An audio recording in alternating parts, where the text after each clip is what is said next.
अभाज्य गुणनखंड। कल से अब ये नया होगा, अब ये नया शुरू है, यहां से नया शुरू करेंगे। ठीक है,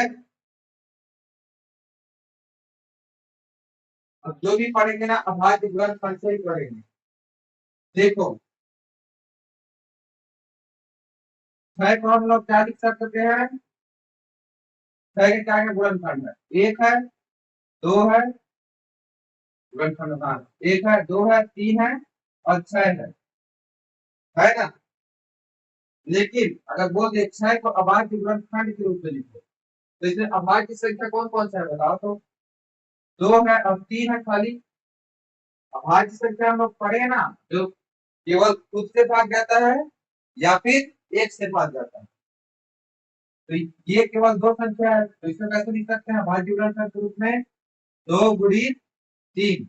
हालांकि इसको लिखने का तरीका एक गुणित छह भी है, छह गुणित एक भी लिख सकते हैं, लेकिन ये जो है अभाज्य नहीं है दोनों, क्योंकि एक ना तो भाज्य है ना तो अभाज्य है, दोनों नहीं है।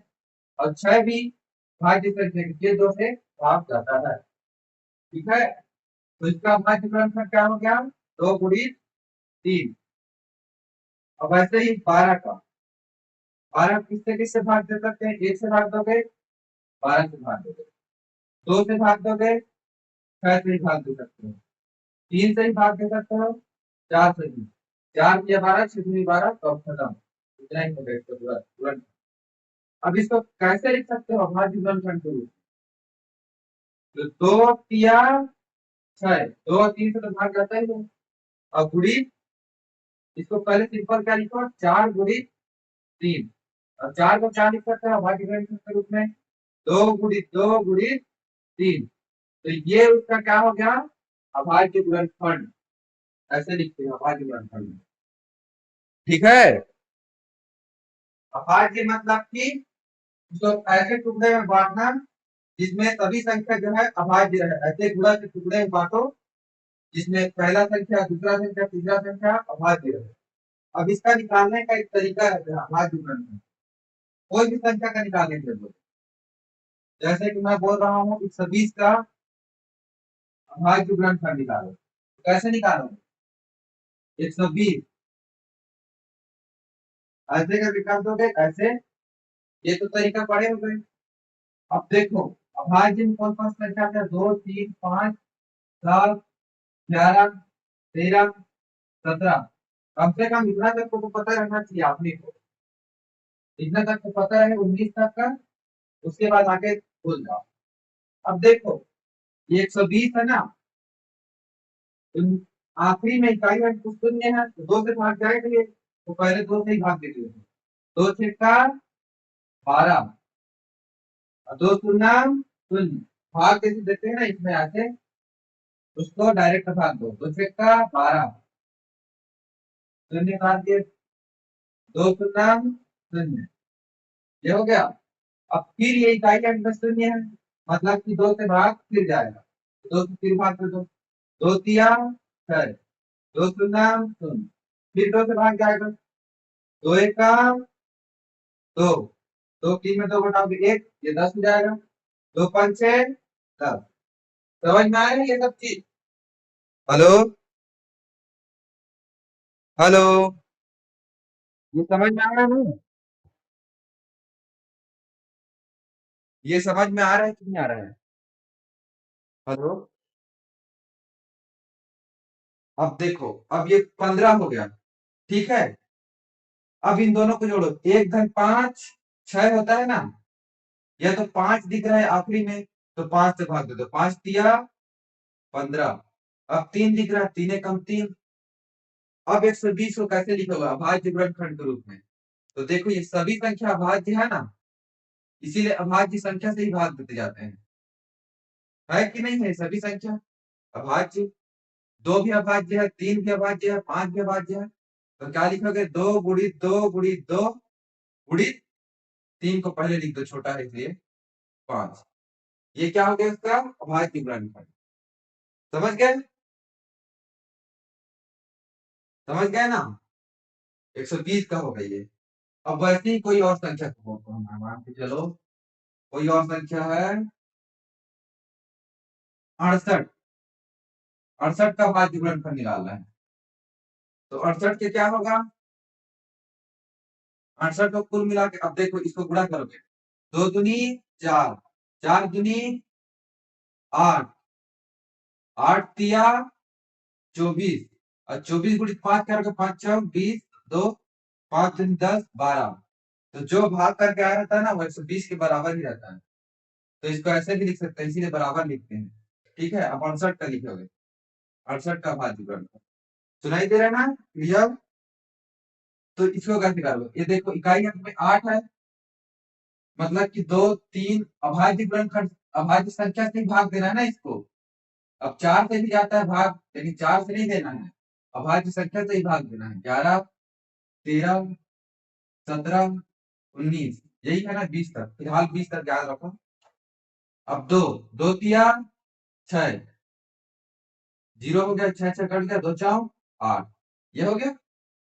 अब इसको फिर से 4 है इकाई अंक में, तो 2 से फिर भाग जा सकता है, 2 से भाग दो, 2 एक 2, 3 में 2 घटाओगे 1, 14 हो जाएगा, 2 सत्ते 14। अब 17 आ गया, 17 खुद क्या है? एक क्या है? अभाज्य संख्या है, तो 17 से ही भाग जाएगा, 17 एकम 17। तो ये क्या हो गया? 2 गुणित 17 हुआ कि नहीं हुआ? हुआ जी? हेलो, हुआ? ये हो गया, ये तरीका हो गया। अब देखो गुणनखंड को क्या बोलते थे हम लोग? अपवर्तक, या फिर क्या बोलते थे? फैक्टर। ठीक है, याद है ना ये चीज? तो इसी में से हम लोग क्या निकालते थे? महत्तम समापवर्तक, या बोले तो हाईएस्ट कॉमन फैक्टर, HCF निकालते थे। निकालते थे कि नहीं निकालते थे? हेलो, अब देखो उसका एक तो वो तरीका है कि उसको फैक्टर में लिखते जाओ, गुणनखंड के रूप में लिखते जाओ। जैसे कि 120 का लिखे हो तो कितना आएगा? 1 आएगा, 2 आएगा, 4 आएगा, 6 आएगा, 8 आएगा, ऐसे में तो बहुत सारा आएगा। तो ऐसे में तो निकालना मुश्किल है थोड़ा सा, है कि नहीं है? बहुत ज्यादा आएगा, वैसे में फैक्टर लिखते हो, ये बड़ा संख्या है तो बड़ा संख्या का फैक्टर नहीं लिखना है। क्या करना है? जो तरीका बताया नहीं 120 का, जैसे यहाँ पर लिख देता हूँ, भूल मत जाओ। 2 छक्का का 12, 2 शून्य शून्य, 2 तिया 6, 2 शून्य शून्य, 2 15 30, 5 तिया 15, 3 एकम 3। ठीक है, 68 के क्या था? 68, 2 तिया 6, 2 चौका 8, 2 एकम 2, 2 सत्ते 14, 17 एकम 17। ठीक है, ये लिख दिया। अब देखो महत्तम समापवर्तक में क्या निकालते थे? समान जो है उसको बाहर निकालते थे ना, जो बराबर बराबर है। देखो 1 2 इसमें भी है, 1 2 इसमें भी है कि नहीं है? है ना? 1 2 इसमें भी है, 1 2 इसमें भी है, 2 2 2 2 दोनों में है, दोनों में 2 2 है। उसके बाद देखो ये तीसरा 2 है, लेकिन इसमें नहीं है तीसरा 2। ये चौथा 3 है, 3 इसमें नहीं है। ये 5 है, 5 इसमें भी नहीं है। अब इसमें 17 है, तो इसमें है क्या? तो दोनों में जो कॉमन निकल गया, क्या निकल गया कॉमन? 2 निकला और 2 निकला। तो महत्तम समापवर्तक क्या होगा दोनों का? 120 और 68 का महत्तम समापवर्तक क्या होगा? 68 का महत्तम समापवर्तक, ये जो दोनों निकला ना वो गुणा में है ना, तो गुणा में लिख दो उसको दोनों को। तो 2 दूनी 4, खाली 4 एक ऐसा संख्या है जो दोनों को भाग देगा, 120 और 68 को भी भाग देगा, क्योंकि वो उसके गुणा में आता है तो भाग देगा ही। और यही एक ऐसा संख्या है जो दोनों को भाग देगा, सबसे बड़ा संख्या। ये हो गया, ये तो हो गया अभाज्य गुणनखंड से निकालते हैं। तो ये महत्तम समापवर्तक निकालना सीख गए ना, ऐसे निकालना। हेलो, कैसे जी? महत्तम समापवर्तक को ऐसे निकालना सीख गए। अब देखो दूसरा चीज सीखते हैं। महत्तम समापवर्तक तो निकालना सीख गए, अब दूसरा क्या पढ़े थे? लघुत्तम समाप्त वर्तय पढ़े थे ना। ये चार जो है ऐसा संख्या है जो दोनों को भाग देगा। हर बार क्यों बोल रहा हूं? दोनों को।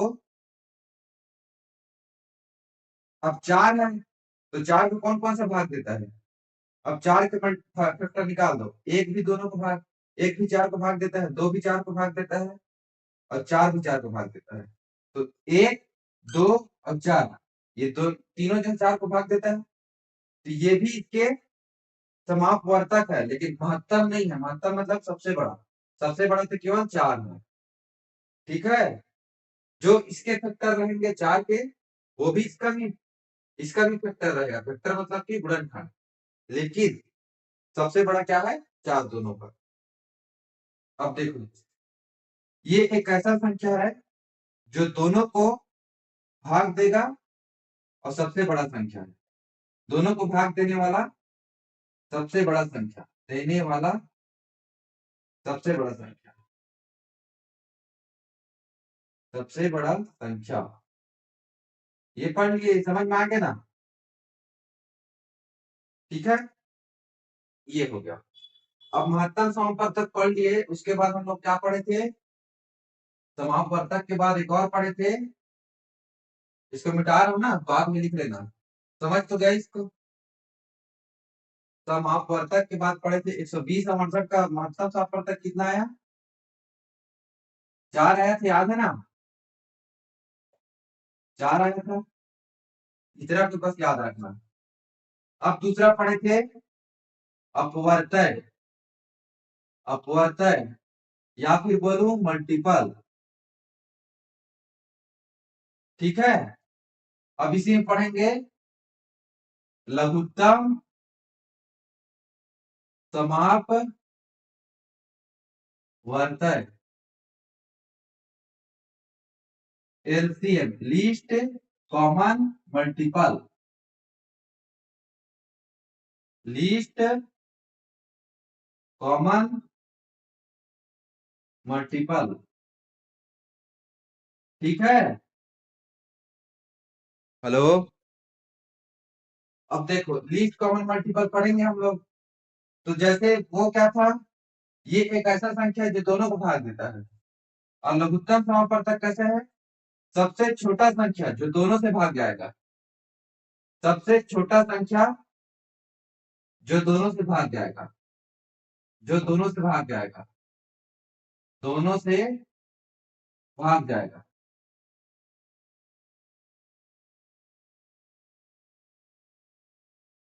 तो इसमें क्या करते थे? अलग अलग 120 और 68 का अलग अलग निकालते थे, तो इससे निकलता था। अब इसमें दोनों से भाग जाए वैसा संख्या निकालना है ना। तो दोनों से भाग जाए वैसा संख्या निकालना है, दोनों के गुणा में रहना चाहिए। तो या तो सिंपल अलग अलग निकाल दो। 120 68 क्या निकाले थे? 2 34। इसको फिर से लिख देता हूँ ना। 2 17 17, 120 का 2 2 6 12, 2 30 60, 2 15 30, 5 3 15, 3 1 3। तो इसमें भी गुणनखंड ही लिखते हैं। अब 120 का क्या हो गया? क्या हो गया गुणनखंड? 2 गुणित 2 गुणित 2 गुणित 3 गुणित 5 हुआ। ये दिख रहा है? अब इसमें देखो, नीचे 68 का क्या है? 2 गुणित 2 गुणित 17। ठीक है। हेलो। समझ में आ रही है? समझ में आ रहा है नहीं? अब देखो, लघुत्तम समापवर्तक क्या संख्या है बताओ तो मेरे को। समापवर्तक, वर्तक वर्तक बोल डालता हूँ। लघुत्तम समापवर्तक या फिर एलसीएम, लीस्ट कॉमन मल्टीपल। ठीक है। ये क्या संख्या है जो दोनों से भाग जाए? 120 से भी भाग जाएगा और 68 से भी भाग जाएगा। ठीक है। तो 120 और 68 से दोनों से भाग जाना चाहिए। तो उसमें इसको जो भाग देता है, ये संख्या जो है इसको 120 को भाग देता है ना, और इन संख्या से मिलकर 120 बना है। तो 120 जिससे मिलकर बना है, वो संख्या भी उसमें रहना चाहिए। देखो 120 तो 68 से भाग जाता है, ठीक है। तो 120 से भाग जाने के लिए क्या रहना चाहिए, ये तो संख्या पूरा रहना चाहिए 120 से भाग जाने के लिए, तब तो 120 से भाग जाएगा ना वो संख्या जो है, तो वो तो पूरा रहेगा ही, 2 गुणित 2 गुणित 2 गुणित 3 गुणित 5, मतलब 120 तो रहेगा ही। उसके बाद देखो, अब ये 2 गुणित 2 तो एक बार आ ही गया है, 4 तो भाग ही दे रहा है, 68 से भी भाग जाना चाहिए ना। देखो ये 120 से तो भाग जाएगा ही, क्योंकि 120 बराबर ही है, ये संख्या जो है 120 के बराबर है, तो 120 से तो जाहिर सी बात ये भाग जाएगा, लेकिन इसको 68 से भी भाग जाना चाहिए, ठीक है। तो 68 को क्या लिख सकते हैं हम लोग, 2 गुणित 2 गुणित 17 लिख सकते हैं। तो 2 गुणित 2 तो यहाँ से कट जाएगा, ये दोनों से तो भाग चले जाएगी, ये दोनों के लिए तो है, लेकिन 17 के लिए कहीं है क्या, 17 इन लोगों को कैसे भाग देगा, ये तो चलो हट गया, लेकिन 17 नहीं है, तो 17 इसमें और जोड़ना पड़ेगा। क्या करोगे, 17 इसमें जोड़ दोगे। समझ में आ रहा है कि नहीं आ रहा है, दोनों से मिला जुला के बनाना है, इससे भी मिला के बनाना है, इसका भी हर एक फैक्टर इसमें रहना चाहिए, क्योंकि ताकि 120 वाला भी भाग दे सके और ये वाला भी भाग दे सके। तो इसमें 2 बार 2 है और इसमें 3 बार 2 है, ठीक है। तो जो ज्यादा बार है उसको पहले लिख दिए, अब इसमें 1 बार 3 है, इसमें नहीं है, तो इसको लिख दिए। कहने का मतलब जो जितना बार है, क्या बोलना चाहिए तुम लोग को समझाने के लिए, ये समझ में आया कि नहीं आया, क्यों लिखे इसको, इसको क्यों लिखे, 120 से भाग जाना चाहिए, तो 120 से भाग देने के लिए, अब देखो कोई संख्या 6 से भाग जाएगा, तो 6 से 36, 36 भाग जाता है 6 से, 36 जो है 6 से भाग जाता है, मान के चलो 6 से भाग जाता है, तो 36 में 6 गुणित 6 है ना, तो 6 तो है, एक बार कम से कम एक बार रहना चाहिए इसके गुणा में, है ना, एक बार होना चाहिए। अब देखो इसमें जो 120 से भाग देना है, तो 120 कम से कम एक बार रहना चाहिए, वो तो रहना ही चाहिए, तो 120 से भाग देने के लिए इसको ऐड कर दिए। अब 68 से भाग देना है,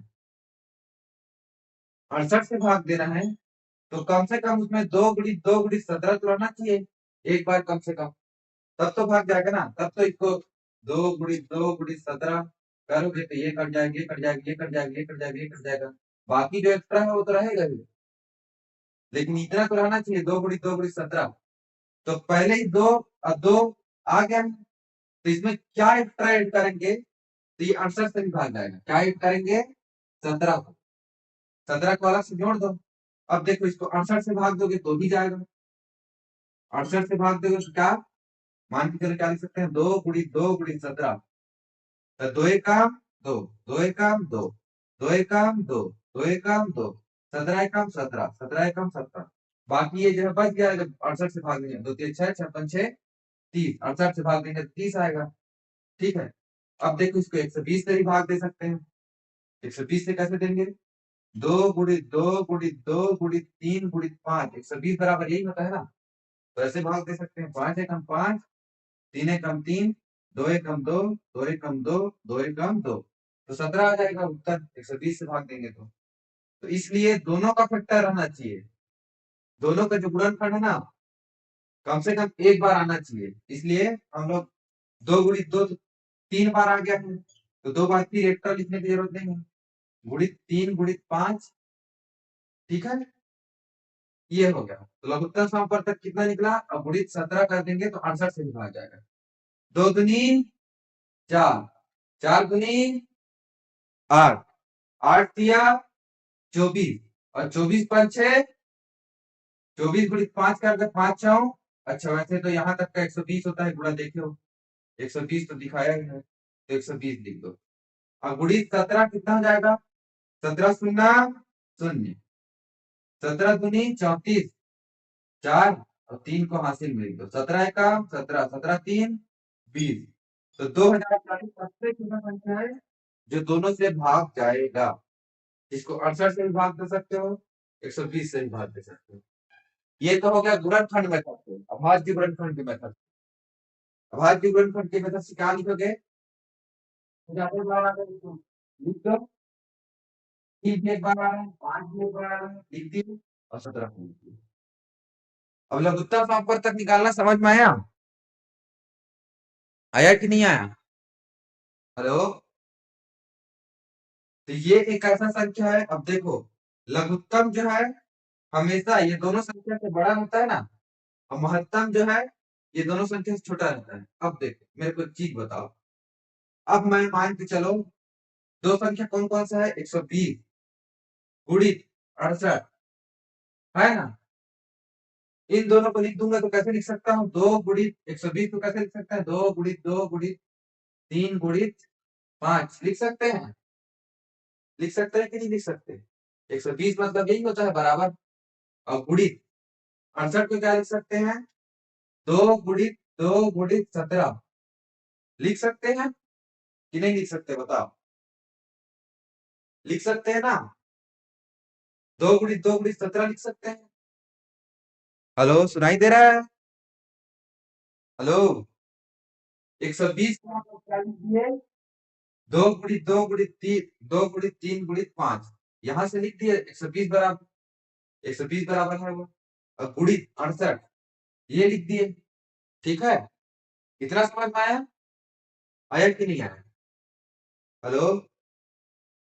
इतना समझ में आया? हेलो? इतना समझ में आया जी?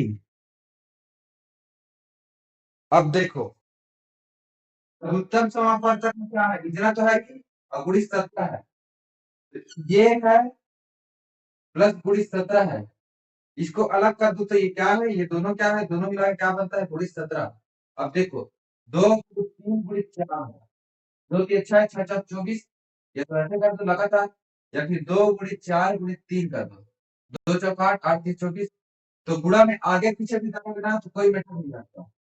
तो मान के चलो इसको अलग रख दो, 2 गुणित 2 गुणित 2 गुणित 3 गुणित 5 गुणित 17, 17 को आगे पहले गुणा कर सकते हैं, और गुणित 2 ऐसे अलग लिख सकते हैं, लिख सकते हैं ना, लिख सकते हैं कि नहीं लिख सकते? क्योंकि आगे पीछे गुणा में कोई मैटर नहीं करता, गुणा में आगे पीछे कर सकते हैं। अब देखो इसके बराबर क्या है, 2040 है ना, इसके बराबर 2040, और गुणित 2 गुणित 2 मतलब 4, ये क्या है, दोनों संख्या है ना, दो संख्या है, जो दो संख्या का हम लोग लघुत्तम समापवर्तक और महत्तम समापवर्तक निकाले हैं वही है। अब दो संख्या को गुणा करने पर क्या आता है, लघुत्तम समापवर्तक है ये महत्तम समापवर्तक है, तो लघुत्तम समापवर्तक गुणित महत्तम समापवर्तक, समझ गए? दो संख्या को जब भी गुणा करेंगे तो लघुत्तम समापवर्तक और महत्तम समापवर्तक के गुणा के बराबर आएगा। समझ गए? समझ गए जी? हेलो? समझे कि नहीं समझे? हेलो? अब देखो ये हो गया, ये फॉर्मूला याद करना, दो संख्याओं का गुणनफल, दो संख्याओं का गुणनफल उनके लघुत्तम तथा महत्तम संख्याओं के गुणनफल के बराबर होता है। दो संख्याओं का गुणनफल, गुणनफल मतलब कि दोनों को गुणा करने पर जितना आता है वो उनके लघुत्तम और महत्तम समापवर्तक के गुणा के बराबर होता है। अब देखो लघुत्तम समापवर्तक निकालने का तुम लोग दूसरा तरीका क्या पढ़े होगे, अब जो दोनों से डिवाइड किया वैसी संख्या निकालना है ना, तो 120 और 68 को एक साथ ले लेते हैं, ये करते हैं। लघुत्तम समापवर्तक निकालने में दोनों को एक साथ भी ले सकते हो। अब देखो सबसे पहले ये 0 है, ये 8 है, तो 2 से तो भाग जाएगी, तो 2 से भाग दे दो, 2 छक्का 12, 2 शून्य शून्य, 2 तिया 6, 2 चौक 8 हो गया। अब ये फिर 2 से भाग जाएगा, ये तो दिख रहा है, ये 2 से भाग जाएगा, ये भी 2 से भाग जाएगा, तो 2 तिया 6, 2 शून्य शून्य, 2 2 एक हम 2, 1 पचा 80 14 हुआ, 2 सत्ते 14। अब देखिए 17 से भाग जाएगा, लेकिन ये फिर से 2 से भाग जा रहा है, तब एक को देखना है, जो संख्या है किसी भी एक संख्या को देखो उससे भाग दो, ये 2 से जा रहे हैं तो 2 ही से भाग देंगे, 2 15 30, 2 एक हम 2, 2 5 6 10 17, जो भाग नहीं जा रहा है उसको ऐसी को वैसी लिख दो। अब देखो ये किससे भाग जाएगा, 5 से भाग जाएगा या 3 से, तो 3 5 6 15, और 17 भाग नहीं जाएगा 3 से, तो रहने दो उसको वैसी को वैसी। ठीक है, और 5 काम 5, 17 भाग नहीं जा रहा है वैसी को वैसी रहने दो। लेकिन अब एक तो आ गई है, और उसके बाद 17 से भाग दे दो, तो क्या आएगा, 17 काम 17, लास्ट में इतना बचेगा। जैसे ही एक एक दोनों हो गया, जैसे ही एक एक दोनों हो गया, तो जो भी संख्या आया है उसको गुणा कर दो, वही तुम्हारा लघुत्तम समापवर्तक होगा। तो क्या आया है, 2 × 2 × 2 3 बार आया है, 3 एक बार आया है, 5 एक बार आया है, 17 एक बार आया है, हो गया ना। तो लघुत्तम समापवर्तक को निकालने के लिए ये दोनों से भी कर सकते हैं, दोनों को एक साथ लेके एक साथ भाग करते जाओ। ठीक है, ठीक है जी, समझ में आया। अब आगे जब प्रश्न करेंगे तो और समझ में आएगा, प्रश्न करेंगे तो और समझ में आएगा।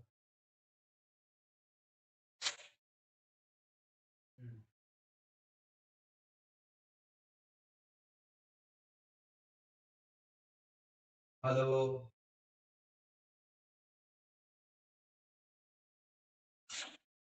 अस्सी का अभाज्य गुणनखंड है।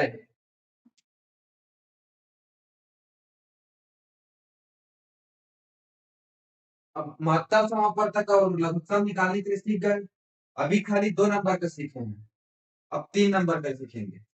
अब हमेशा ये चीज को याद रखना, दोनों संख्या का गुणनफल अगर 2 संख्या है तब ना, 3 संख्या में ये लागू नहीं होगा।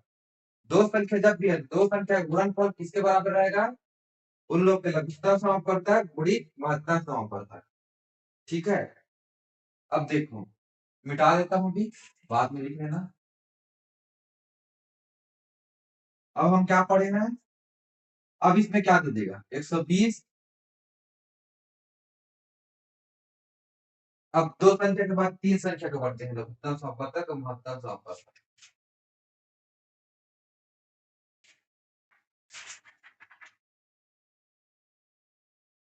एक और कॉन्सेप्ट पढ़ाना है, मैं तुम लोग को उसको पढ़ा देता हूँ पहले।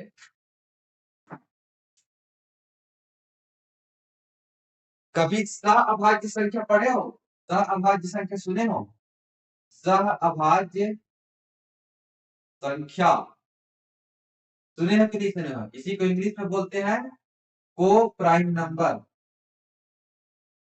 को प्राइम नंबर। अभाज्य को प्राइम बोलते हैं, तो सह अभाज्य संख्या सुने हो, अभाज्य संख्या तो सुने हो गए, लेकिन सह अभाज्य नहीं सुने हो। तो सह मतलब क्या हो जाएगा, साथ में, अभाज्य मतलब तो अभाज्य संख्या होता है, तो साथ में अभाज्य संख्या। ठीक है, तो 2 संख्या दे देता हूं, 2 और 3, तो ये तो दोनों अभाज्य संख्या है, तो ये दोनों अभाज्य संख्या है। अब मैं कोई अलग क्वेश्चन देता हूं, 8 और 9,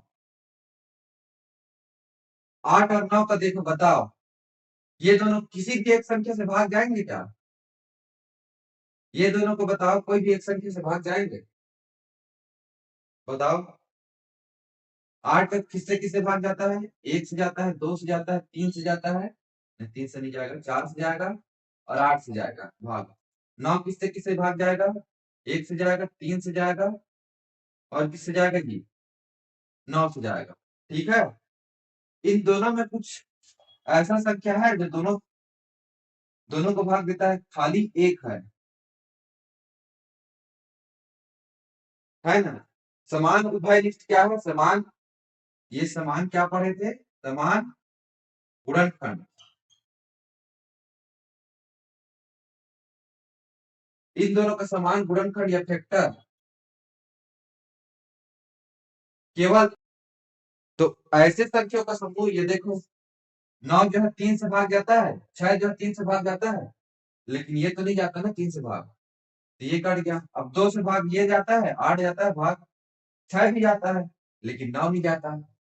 लेकिन 1 से तीनों को भाग दे दो, 1 से तो हर संख्या भाग जाता है, तो खाली ये 1 से ही भाग जा रहा है ना तीनों संख्या, तो ये जो है क्या होगा, सह अभाज्य संख्या, मतलब कि अपने आप में तीनों में नियम क्या होता है कि एक और खुद से भाग जाए, लेकिन इसमें खुद से तो भाग नहीं जा सकते, तीनों अलग अलग संख्या है, तो क्या होना चाहिए, एक से ही भाग जाए।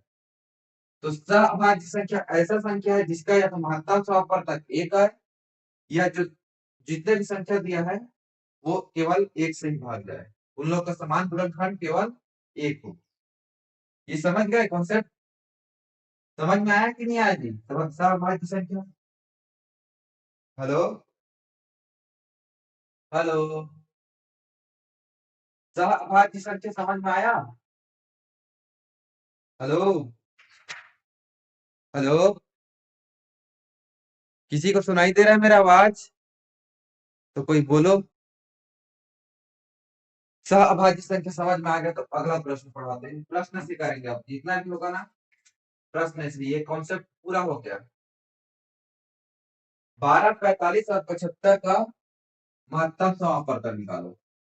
12, 45 और 75 का महत्तम समापवर्तक निकालो। निकालो मतलब कि जो तीनों को भाग दे, जो तीनों को भाग दे वैसा संख्या निकालो, कहने का मतलब है। तो कैसे निकालते हैं, 12 को अलग लिखेंगे, 45 को अलग लिखेंगे, 75 को अलग लिखेंगे। अब देखो, हम लोग किससे केवल भाग दे रहे हैं, अभाज्य संख्या से ही भाग दे रहे हैं ना। हमको पता है कि 9 से भाग जाएगा, लेकिन 9 से भाग नहीं देना है, खाली अभाज्य संख्या से भाग देना है। 7, 11, 13, 17, 19, कम से कम इतना अभाज्य संख्या याद रहना चाहिए। अब देखो 12 है, 2 से भाग देगा जाएगा, दिख रहा है 2 से तो भाग जाएगा। 2 छक्का 12, 2 तिया 6, 3 का 3, हो गया। अब देखो इसमें 5 है, इकाई अंक में 5 है, मतलब कि 5 से तो भाग जाएगा, इतना तो क्लियर है। इकाई अंक में 5 मतलब 5 से भाग जाएगा, 5×9 = 45। अभी 3 से भाग जाएगा, दिख रहा है, 3×3 = 9, 3 का 3। अब इसको देखो, ये किससे जाएगा, 5 से तो भाग जाएगा, दिख ही रहा है, 5 है इकाई अंक में, 5 एकम 5, और 7 में 5 घटाओ कितना बचेगा, 2, 5 5 है 25, 5 तिया 15, 3 का 3। अब इसमें क्या निकालते हैं हम लोग, अब 12 को क्या लिख सकते हैं, 2 गुणित 3। 45 को क्या लिख सकते हैं, 5×3×3 लिख सकते हैं। 75 को क्या लिख सकते हैं, 5×5×3। अब देखो इसमें 2 एक बार है, 2 किसी और में है, नहीं है, 2 इसमें है लेकिन इसमें नहीं है, फिर से 3 इसमें है एक बार, इसमें भी एक बार है, इसमें भी एक बार है। अब ये तो कॉमन निकल गया। अब इसमें देखो 5 है, इसमें इन दोनों में है लेकिन इसमें नहीं है, तो 5 नहीं है कॉमन, 5 तीनों में कॉमन नहीं है। फिर 3 2 बार आया, 3 कॉमन है लेकिन ये दूसरी बार आया, तो 3 सब में दो दो बार थोड़ी ना है। तो इन लोग का महत्तम समापवर्तक क्या हो गया, तीनों का 12, 45, 75, 12, 45, 75 का महत्तम समापवर्तक क्या हो गया, 3। अब 3 के क्या क्या फैक्टर है, 3 के गुणज मतलब गुणनखंड 1 और 3 में बस बांट सकते हैं, तो ये भी उसका समापवर्तक है, लेकिन महत्तम कौन सा है, महत्तम मतलब सबसे बड़ा, 3 ही है ना, एक तो ही ना सबसे बड़ा। तो 3 ऐसा संख्या है जो तीनों को भाग देगा, 3 4, अब 3 गुणा में आ रहा है तो 3 ये तो कट जाएगा, 3 सब में भाग जाएगा, 3 4 12, 15 तिया 45 और 25 तिया 75। समझ गए, ये हो गया तुम लोग का महत्तम समापवर्तक। अब इसी में बोल देता लघुत्तम समापवर्तक निकालो। तो देखो इसमें क्या करना है, जब लघुत्तम समापवर्तक निकालोगे तो क्या करना पता है, का लघुत्तम समापवर्तक इसी संख्या से निकाल सकते हो तुम लोग लघुत्तम समापवर्तक। अब मैं दूसरा तरीका बता दिया हूं, तो कई लोग ये कहेंगे कि यहाँ पर फिर से 12, 45 और 75 इसका अलग से निकालेंगे, इसको फिर अलग से करेंगे, तो इसमें जो टाइम पास होगा। फिर जब एक बार इस चीज को निकाल चुके हो लघुत्तम समापवर्तक महत्तम निकाल चुके हैं, तो इसी से निकालो। अब दो 2 का देखो कितने बार है, 2 जो है कितने बार है, 2 तीनों में 2 जो है इसमें कितने बार है, 2 बार। ठीक है, 3 जो है कितने बार है, 1 बार। पहले वाले में, दूसरे वाले में, दूसरे वाले में कितने बार है? अब देखो दूसरे वाले में 5 जो है 1 बार है, और 3 जो है कितने बार है, 2 बार है कि नहीं है? अब इसमें देखो 75 वाले में 5 जो है कितने बार है, 2 बार है, और 3 जो है कितने बार है, 1 बार। अब इसमें देखो लघुत्तम समापवर्तक बोला है ना, तो सबसे ज्यादा बार कौन है, 2 जो है सबसे ज्यादा बार किसमें है, उसको देखो। 2 जो है सबसे ज्यादा बार किसमें है, 12 में। तो 2 जिसमें सबसे ज्यादा बार है उसको पहले लिख दो, 2 गुणित 2। अब 5 जो है इसमें 1 बार है, और 5 जो है 2 बार है, तो सबसे ज्यादा बार 5 किसमें है, इसमें है। तो 5 को 2 बार लिख दो, 1 बार लिखने की जरूरत नहीं है। अब देखो 3 जो है इसमें 1 बार है, और 3 जो है इसमें 2 बार है, तो 3 को अब 2 बार लिखो। तो यही आ गया तुम लोग का लघुत्तम समापवर्तक। जो सबसे ज्यादा बार है उसी का बस लिखो, उसी संख्या को। जैसे इसमें 3 1 बार है, तो इसके 3 को हटा दो, इसके 3 को लिखो। इसमें 3 2 बार है, 3 गुणित 3 लिख दिए। इसमें 5 1 बार है, तो इसके 5 के लिखो, 5 गुणित 5 लिख दिए। अब तीनों जो है आ गए, ये 12 से भी भाग जाएगा, क्योंकि 2 गुणित 2 4 4 दिया 12 है, इसमें 12 है। 45 से भी जाएगा, भाग जाएगा, 5 के 15 15 दिया, 45 दिया। 75 से भी भाग जाएगा, 5 से 25 25 दिया, 75 भी है। समझ में आ रहा है ना? तो ये क्या हो जाएगा, 2 दूनी 4 4 5 6 20, और 5 दूनी 10 20 5 100, और 3 तिया 9 बराबर 900। 900 सबसे छोटी संख्या है जो तीनों से भाग जाएगा। अब 900 के अलावा मान के चलो ये पूछ देगा कि 900 से ऊपर संख्या बताओ। ये पूछ देगा कि 2000 से छोटी, 2000 से छोटे संख्या बताओ जो तीनों से भाग दे। तो 900 तो है ही, तो 900 का आधा पहाड़ा पड़ेगा, क्या आएगा, 9 दूनी 1800, 9 तिया 2700। अब जब 900 भाग जाएगा तो 18 से क्यों नहीं भाग जाएगा, 27 से क्यों नहीं भाग जाएगा, 9 चौ 3600। तो इसी का जो गुणज होगा, गुणज या गुणांक या फिर मल्टीपल, वो जो है तीनों से, इससे भाग जाएगा तीनों से। तो हम लोग को क्या बोला है, 2000 से कम। तो 2000 से कम कौन कौन सा है, 900 और 1800। समझ गए? तो लघुत्तम और महत्तम निकालना सीख गए दोनों से। और इसी का ये तरीका से निकालते तो भी वही होता। अब इसको अलग से ये तरीके से निकालते तो ज्यादा लंबा जाता।